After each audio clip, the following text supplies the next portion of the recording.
Alright, folks, this is Sam Bogner's first place Gen X Undying deck. Gen X Undying deck. That's what he told me it was called. Just use a bunch of Gen X Undyings. You can only have 3. Control aggro. Oh, snap. Alright, anyway. So this is probably the last profile for a while on my Mermails. I know you guys have seen like a million of them, so probably like, fuck you, Sam, stop making Mermail profiles. But this is the deck I've been playing for since last spring, so I had a ridiculous amount of success with the deck. Undefeated at every local since I built it. Won tons of locals with this deck. 2-0'd almost all my opponents at regionals. So this is everyone knows this is my favorite deck of all time. So I'm just gonna do one last profile because I updated the Gen X build that I showed the first time and made it more competitive in case I do decide to keep playing it. I'm just gonna take a break for a while because I want to try Boojins out. And I have like Harpies kind of on the side and just some other stupid shit. There's some decks that look kind of fun to play right now. So are you taking a break from Yu-Gi-Oh or taking a break from Mermail? I'm just taking a break from Mermail. Okay. And I'm not like quitting the deck. It's just that I've been playing it for so fucking long. Like I mean, it's understandable. Yeah, it needs a break. It's getting a vacation, all right? It's going to the fucking Bahamas so you can swim around. You did not just say that. I just said that, yo. Anyway, all right. So here's the deck. Let's dig into it. I only ran 1 Undying and 1 controller this time. The reason being, now that Leo's out, if I have the dead controller, I have a Leo. Because this plus any 7, if nobody knows what that is, it's a synchro. I'll get to that. It's got 3100 attack, and it cannot be targeted except during my main phase 2. And if I do hit the Undying on my first turn, everyone knows how this works by now. And if I need the Undying, I can just get it off Pike anytime I want. So all I really need is 1 Undying to get the play accomplished. And I'm not running Mon Glacia, so basically I'm using my Undying to get, to get title in the grave or to get my Megalo playoff, and then I don't need it after that. The 1 title, like I said, perfect, absolutely perfect. 1 lead. Only 2 Megalo for this build. Why is that? Because I don't need... I just want as consistent of an opening play as possible leading into my next turn. I just do not need the 3 Megalo with the Undying in my deck. If I need the Megalo, I search the Undying. I just want it to be very consistent. I think this format's about opening best first turn possible. 3 Teus because I think it's the best Mermail. I'm always going to think that. The card's just ridiculous. It like tutors the whole deck. So, and the same can be said about her. She tutors the whole deck too. She gets you your lead for free, and you know how it works with her. She's stupid. 2 gunned. I finally at 2 gunned. Never thought I'd see the I love 3 gunned. But you just don't need it. I cut down cards. I'm not even running my usual 43. I'm at 41, so, you just don't need it. 3 Pike, though, because you do need the Pike. He's your little Stratos and Pike's gets amazing. you the Undying.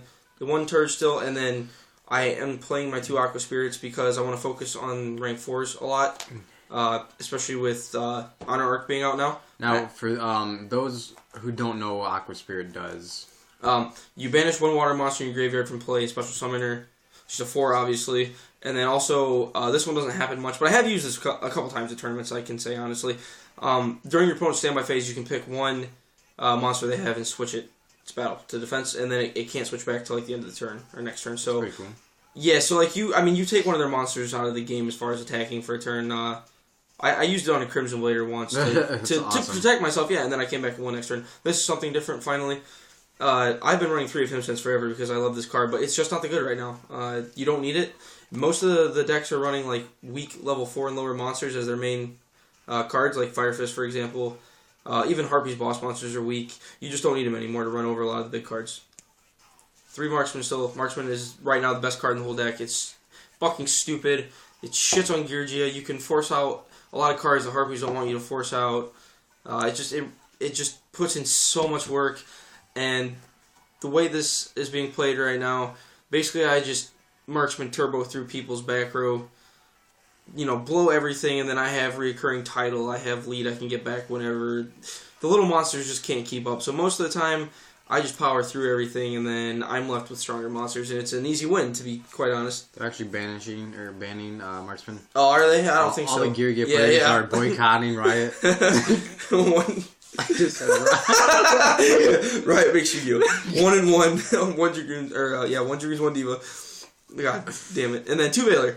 Valor because it saves you from Fire Fist going first turn Dweller on you and wasting your Lindy, and it saves you from Chidori plays. I just think it's extremely good right now. You wanna what? Do I want to explain what Valor does? No. Do you want to explain why you don't run Maxi at all? Because Maxi is really good against decks like Heretics, and I just don't take Heretics seriously right now.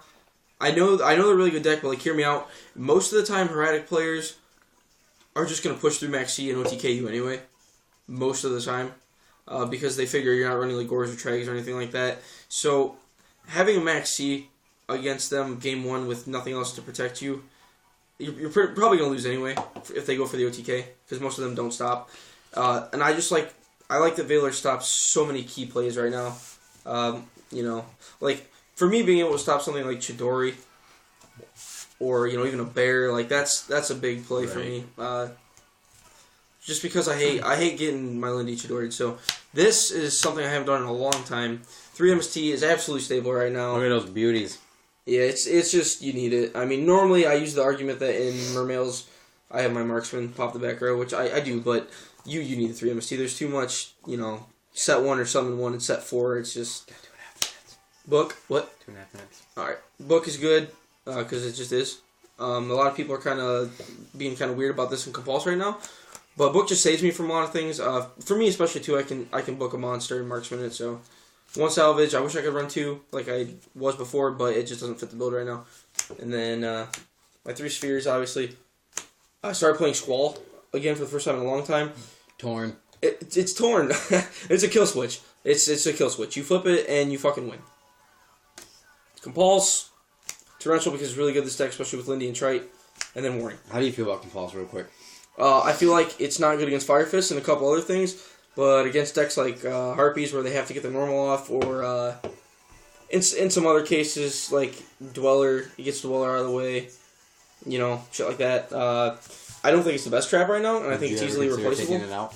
Yeah, it's definitely replaceable right now, but I just like to be able to sit on something like a Gyos or Draco and a Compulse, and I feel pretty safe in general, so... Kappa, because Kappa's awesome. Levier, I'll get to this play as quickly as possible.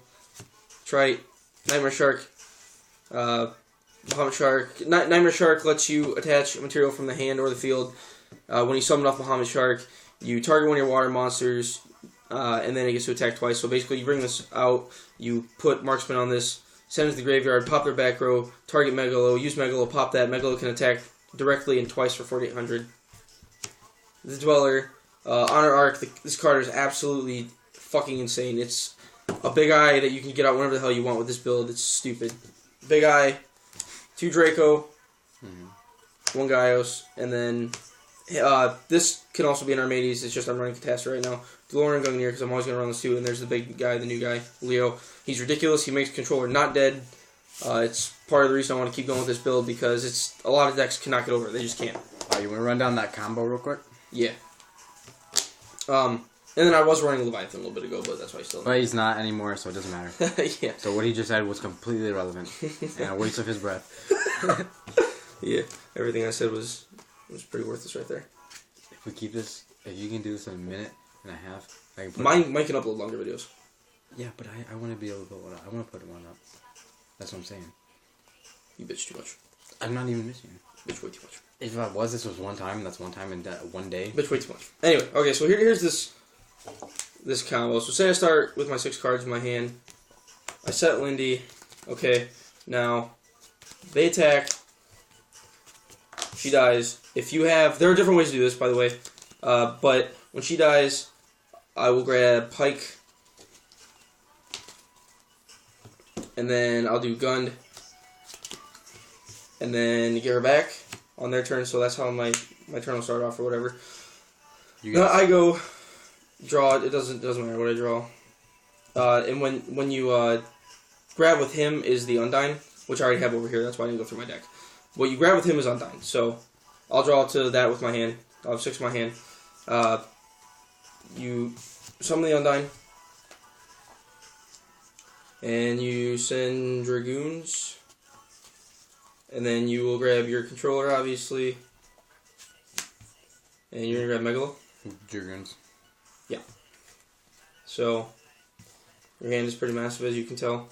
And then, right now, you can go and banish these two for title. And if you don't have title, you can do spirit. So spirit title, that's why I said it can change a little bit. Then you overlay. Because Dragoons is the one that matters. Yeah, you just need to remove the Dragoons, not the. You don't need to remove 2 of them. Levier. So you got your search already once. You send that. Get back Dragoons. By the way, this is not something that happens once in a while. I do this play constantly. I'm sure Dylan can assure you. Yeah. He can attest. It's a pretty torn play. You can get Nightmare if you want to go for a game, but I mean, if you're just trying to be safe, you can. Trait. Doesn't matter. And then you get a search off of fucking. Then you search again, so you can search whatever the hell you needed to and pop. And you have one more card. spot, so if you really wanted to summon Megalo. No, you can do the Megalo, but I mean. And that's just, I mean. Look at your hand plus that, I mean, that's. I mean, you probably have to summon Megalo or else you're going to discard anyway. So it's just, you get so much advantage off of that play, it's insane. You get two searches in one turn. Grab whatever you're missing. It's ridiculous. I do the play all the time. It's basically always game. It's why I love this build so much. Like I said, you can do it with Spirit, and then you can just kind of change up what you do. You know, if you have another gun, you can do another play. But yeah, it's pretty ridiculous. Well, I absolutely love this build. There it is, folks. So yeah, so that's it for a while, guys. This is literally my favorite deck ever. But it's gonna go on vacation for a little while, so I'm gonna start playing around with Boojins. So any last comments for anyone? Anything you want to say? You guys can stop crying now because I'll show up with something other than Mermails, and my matches will last longer than 5 minutes. They will still you cry. Pussy ass motherfuckers. Mm-hmm.